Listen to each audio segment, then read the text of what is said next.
nè gì đó rồi cào plong em đấy plong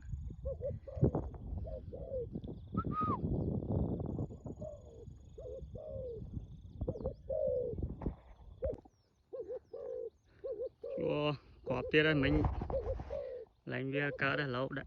cho vay cắt cùng say nào muối này vay thế nào đó là vay vay thế nào mình nhớ đến thế này cho vay thế nào lá muối cắt cùng say đang mình làm bia cá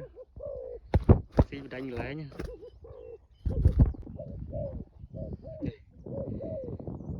xí đi rồi vậy đang nọ plong em